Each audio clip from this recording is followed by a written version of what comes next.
Moikka tästä moi! Videon otsikosta voitte varmaan päätellä vähän, että mikä tää juttu on. Eli siis tänään mä esittelen mun ihkä uuden modelin, joka ei ole tämä.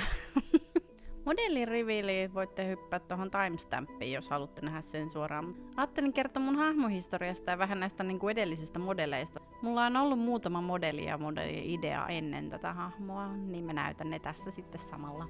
Joskus vuonna 2016 tuli ihan ensimmäisen kerran semmonen olo, että tekis mieli tehdä pelivideoita tai tekis mieli striimata pelaamista.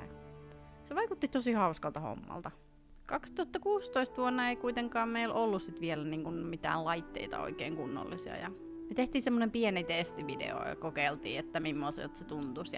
Me ei lähdetty kuitenkaan vielä sillä setupilla pyörittämään mitään. Se jäi vähän ajatukseksi. Muutama vuosi myöhemmin me sitten vähän erikseen kokeiltiin Akun kanssa striimaamista, hän omalla kanavallaan ja mä omalla kanavallaan. Mutta mun striimaaminen vähän loppui siihen, että mulla ei nettiyhteys yksinkertaisesti pystynyt pyörittämään hyvälaatuista striimiä, joten se jäi vähän ajatukseksi sitten ja backburneriksi. Sitten jossain vaiheessa mulle tuli semmonen, että ei vitsi, nyt mä haluan ihan oikeesti tehdä pelivideoita. Mä teen niitä YouTubeen. Tää on hirveän kiva juttu. Mä tein mun ihan ensimmäisen modelin. Tykästyin tähän naakkanimeen, tähän lintuun, mikä mun olkapäällä on. Ja siitä sitten mä rupesin tekemään hahmoa. Ja siitä tuli naakka. Ihan kirjaimellisesti. Tommonen naakkahahmo. Mä kysyin Akulta, että hei, haluisit sä lähteä mun kanssa tekemään tyyliin jotain YouTube-pelikanavaa? Ja Aku oli sille, joo totta kai. Jes, lähdetään. Sitten me mietittiin tosi paljon meidän modeleita, koska mulla oli tommonen pikkusuunnitelma, mutta mä en ollut ihan varma siitä. Me mietittiin Akun kanssa jonkin aikaa, että oisko meidän hahmot ihmisiä vai oisko ne eläimiä.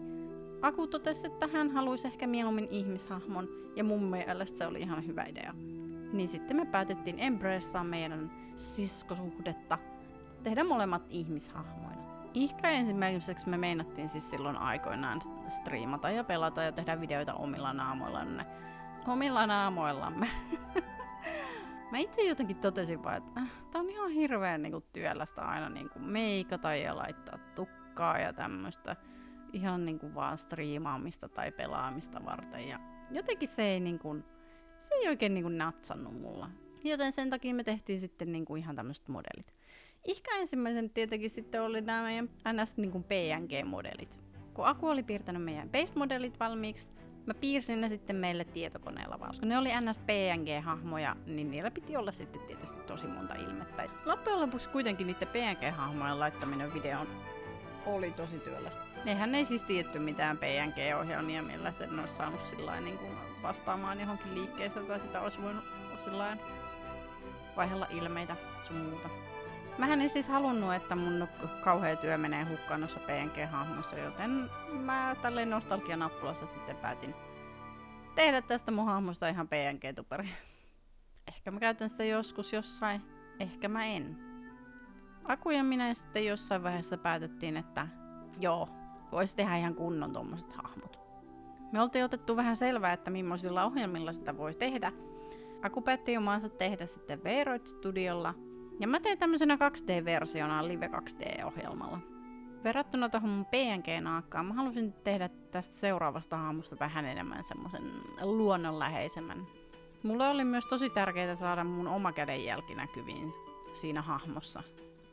Joten loppujen lopuksi mä ihan itse piirsin koko hahmon, kaikki ne leijereineen. Mutta ei, se ei riittänyt, vaan mun piti tehdä myös kesänaakka.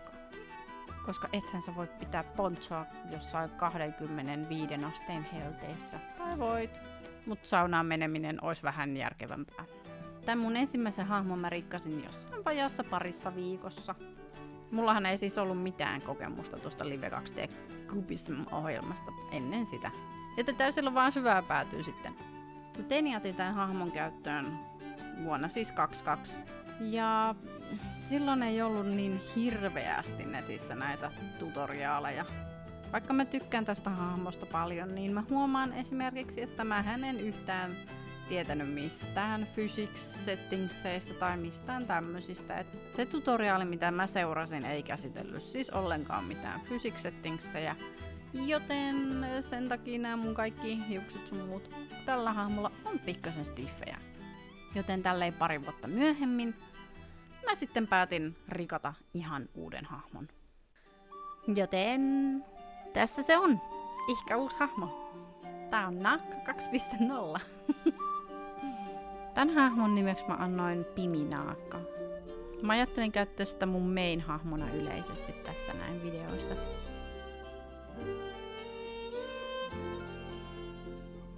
Tää hahmon rikkaamisessa meni suurin piirtein joku 10 tuntia, ja sitten siinä oli muutama tunti twiikkaamista päälle. Tän piirtämisessä meni sitten kyllä yllättävän kauan.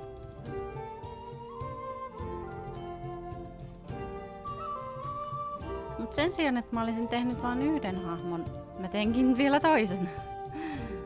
Ja tän nimi on Valonaakka. Tätä mä ajattelin käyttää kaikissa cozy gamingeissa ja semmosissa niin kuin lepeämmissä peleissä.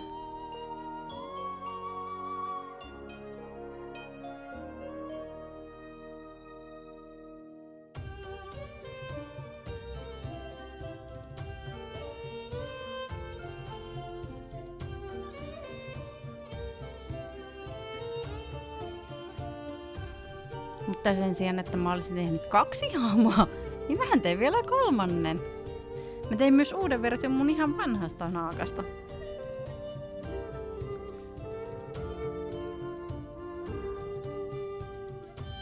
Näillä mun hahmolla on jonkin verran toggleja, mutta ihan kaikkea mä en tässä videossakaan näytä. Niin tulevaisuudessa on sitten pikkasen jotain yllätyksiä. Koska mä olin yhden hahmon jo rikannut, niin tän toisen hahmon rikkaaminen sitten ei onneksi ollut ihan niin hirvittävän kamalan vaikeeta. Mä enimmäkseen seurasin Merli Wufein tutoriaaleja.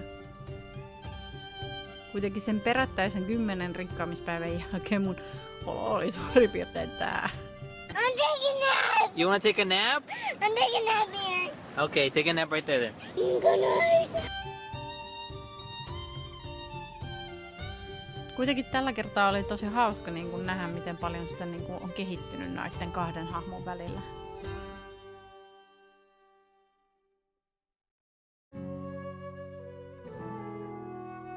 Ehkä joskus vielä muutaman vuoden päästä mä rikkaan vielä 3. version tästä näin. Ja keskityn vielä enemmän johonkin detaileihin. Mutta loppujen lopuksi näistä 3 tuli kyllä tosi onnistuneita omasta mielestä. Kiitos kun katselit videon. Nähdään seuraavissa videoissa. Moikka!